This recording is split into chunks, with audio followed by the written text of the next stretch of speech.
फरायसाफोरनि जेंनाखौ सुस्रांनाय थांखिजों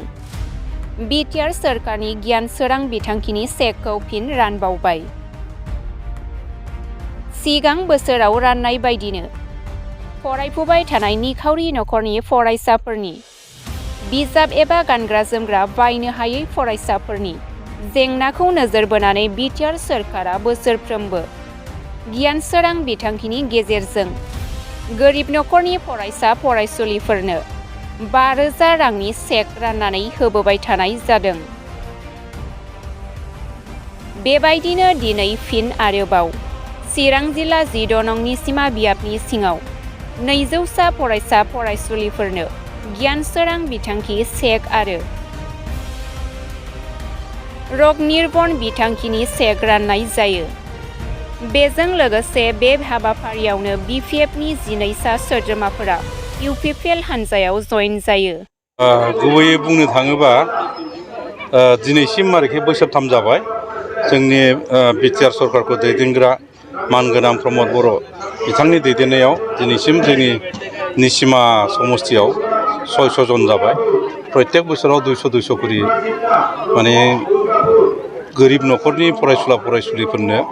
खनथाम जाबाय 200 खनथामजों 600 बार जाबाय आरो 600 सात्र सात्रिनो चेक होनो हानाय जाबाय। माने बेबायदिनो शिक्षानि मानदण्डखौ गोजौआव लांनो नागिरदों आरो बे बिटिआर ओनसोलाव थानाय बर' फरायसुला फरायसुलिजों लोगोसे गुबुन हारि हारिसाफोरनि फरायसुला फरायसुलिफोरखौबो जाहाथे गोजौआव जोंनि बिटिआर हालामाव जाहाथे गिदिर अफिसार जानो हायो बिनि थाखाय बे बिथांखिखौ लानाय जादों। दासिम जोंना सुपार 50 होननाय मोनसे बिथांखि दङ मिशन सुपार 50 मिशन प्रमद बर'नि जेनोखि सिन्था बिथांनि सिन्था मथेब्ला जोंनि फरायसुला फरायसुलिफ्रा जाहाथे UPSC परिखायाव मोजाङै उथ्रिनो हायो UPSC परिखाखौ मोजाङै बारग'नो हायो बिनि थाखायनो 11 मास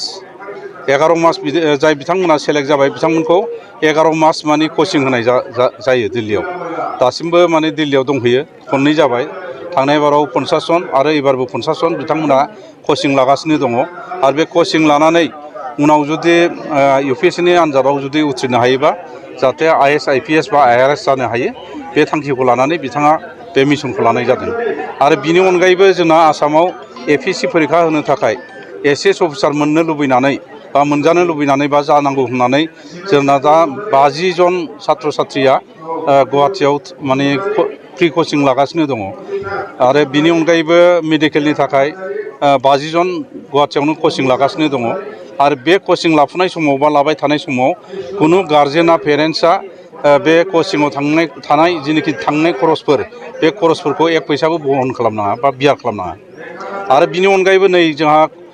बिथांनि बे मिशननि गेजेरजों क'क्राझाराव 50 जन माने इन्जिनियारिंनि थाखाय फ्रि कचिं होगासिनो दङ आरो बिथांमोनहा जायफ्रा माने कचिं लादों बिथांमोनहाबो 1 फैसा न'खरनिफ्राय बिहरनो गोनां जायाखै जानाय थानाय गासिबो फोरोंनाय लेखा गासिबो फ्रि मोनजोबनाय जादों। नोंथांमोना गोबां आसनिफोर खालामबाय नाथाय बिपिएफनि दैदेनगिरि बिथांमोना बुङो जे जोंनि समाव कम्बल खुन्दुं जों रायजो राजाफोरनो लाबोबाय थादोंमोन नाथाय बिथांमोना होनो हायाखै होनना बुंदों सार। बेथ' बिराद गोरलै बाथ्रा बिदि बुंदोंबाथ' बिराद मोजां जादों बिसिनि समाव नंगौ जों बयबो मिथिगौ बे समाव बिसोरो खम दामनि कम्बल होदोंमोन खुन्दुं होदोंमोन ओमफ्राय मुसारि होदोंमोन सिखा रुवा सिन्थायनि बिसोरो होदोंमोन। नाथाय जोंनि मानगोनां CM बिटिआरनि CM मानगोनां प्रमद बर' बिथाङा बेफोरबायदिखौ लुबैयाखै आरो हामजायाखै आरो बिथांमोननि जेनोखि कम्बल खुन्दुंनि जेनोखि राजनिति बेखौ मोजां मोनाखै। खारन बे कम्बला बुंनो थाङोबा 200 मोननो हायो मुस्रिखौ जों 90 थाखायाव मोननो हायो खुन्दुङाथ' रं होयोसो आरो गोफोन बेयो गोबाव समनिफ्राय गोग्लैसोनानै थानाय कम्पानिनिफ्राय ओरैनो बिनानै लाबोनानै होलानायसो बेफोरो। आरो सिखा रुवायाथ' मा दाम सिखा रुवायाथ' 50 थाखा 60 थाखा बेबायदिल'सो बेफोरखौसो बिसोरो होनो रोंदोंमोन। आरो बिनि अनगायै बिस्रा माखासे मिशन दंमोन बे मिशना जाहैबाय सेंग्रा लाइमोनफोरखौ बिसोरो जायगा जायगा केम्प खालामनानै जौ लोंहोनाय बेदर जाहोनानै देहाखौ नोरजिया खालामनाय सोरबा थैलांबाय सोरबा थैनायनि लामायाव दङ बे मिशनाबो बिथांमोनाव दंमोन। निसिमा हिसाबै बिपिएफनि जे पार्सेन्ट बे बेसेबांसो पार्सेन्टआव दं? निसिमायावथ' निसिमानि बिपिएफनि अबस्थाखौ बा एक्जिस्टेन्सखौ बुंनो थाङोबा जोबोद मोजां नङा दिनैबो नै दा बे गियान सोरां बिथांखिनि चेक राननायनि गेजेरजों दिनै 17 जनसो बायदिफ्रा BPF जयेन जाबाय जोंनाव आरो बिदिनो गाबोन समनिहा बिदिनो डे टु डे माने जयनिंआ हाबाफारिया जागासिनो दङ जायगा जायगा मोनफ्रोमबो प्राइमारियाव बेबायदिनो 50 जन 60 जन 100 जन 150 जन जागासिनो दङ थाङै थुङै इलेक्सनहालागै बिथांमोननि जेनोखि सापर्टार बा बिथांमोननि जेनोखि BPF दोलोनि मावथि बिथांमोना थाहैगोन बायदिखौ नुनो मोनाखै BPF टिकेटखौ लानानै MP बिसायख'थिनि जे टिकेट बेखौ लानानै गोबां दावराव-दावसि जानायखौ बेथ' गावसोरनो दावराव-दावसि जानानै दङ पृथ्वीराज माने देब बेजों जालायगासिनो दङ खाम्फा बरगयारि बिथांजों दा बिथांमोननि गेजेराव माबा गुबुन हान्जाजों जानांगौआ दा गावनि हान्जानि बिजाथिनि गेजेर बा जेनोखि केन्डिडेट जानो नागिरनाय बिनि गेजेरावसो दा दावहा जागासिनो दं बिस्रा आरो गावजों गावनो न'खरावनो जुदि बेबायदि दावहा जाबायबा बा दावराव दावसिया जाबायब्ला आरो गुबुन शत्रुजों मा गुबुन माबाजों मा दावहा नांनो बिसोरलाय बेथ' जेननायनि लामायाव फैखाबाय धंसमुखि बिसोरो नङा होमबा दिनै जों निसिमा ब्लक UPPL कमिटिनि सामलायनायाव नैबे निसिमा ओनसोलनि बे खैला मैला होननायाव कमिउनिटि हलावहाय जों मोनसे निसिमा ब्लक कमिटिनि सामलायनायावहाय मोनसे लाइमोनफोरनो स्कलारशिपनि अनसुंथाइ होनाय जादों बेवहाय जोङो गासै 200 जन स्टुडेन्टसफोरनो छात्र छात्रीफोरनो जोङो 5,000 जोङो अनसुंथाइ होनाय जादों बे जाहैबाय जोंनि BTRनि गियान सोरां बिथांखिनि आन्दारावहाय लोगोसे MPनिफ्राय जोङो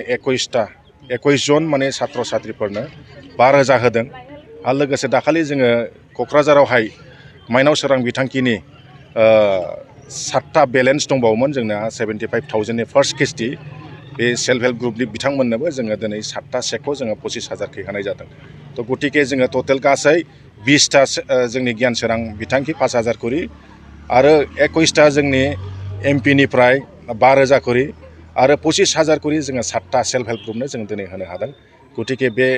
अनसुंथाइफोरखौ जोङो सेल्फ हेल्प ग्रुपनो लोगोसे जोंनि छात्र छात्रीफोरनो होनो मोननानै जों जोबोद गोजोननाय मोनदों निस्सय जोंनि प्रमद बर' दैदेननाय BTR सरकारा जोंनि छात्र छात्रीफोरनो होन सेल्फ हेल्प ग्रुपफोरनो होन बा बिभिन्न बेमारिफोरनो होन माने गुबुन गुबुन माने बिथांमोननि नांनाय बायदि आसनिफोरखौ होनानै जोंनि जनसाधारनफोरखौ मदद होबाय थानायखौ जों नुनो मोनदों आरोखि जाय लाइमोनफोरा बे चेकखौ मोननो हाबाय बिथांमोनखौ गाज्रि हाबायाव बाहायालासिनो मोनसे फरायसानि जि नांगौ बे बुस्थुआव बाहायनो थाखाय आं बिसेस बेखौनो खावलायहरगोन जोंनि छात्र छात्री लाइमोनफोरनिसिम बिथांमोनहा दिनै जोंनि माखासे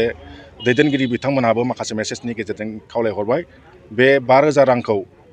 मोजां खामानियाव जेन बिथांमोना बाहायो आरो बिसेस फरायनायनि खामानियावल' बिथांमोना बाहायो बिसेस गावसोरनि खिताब बायनाय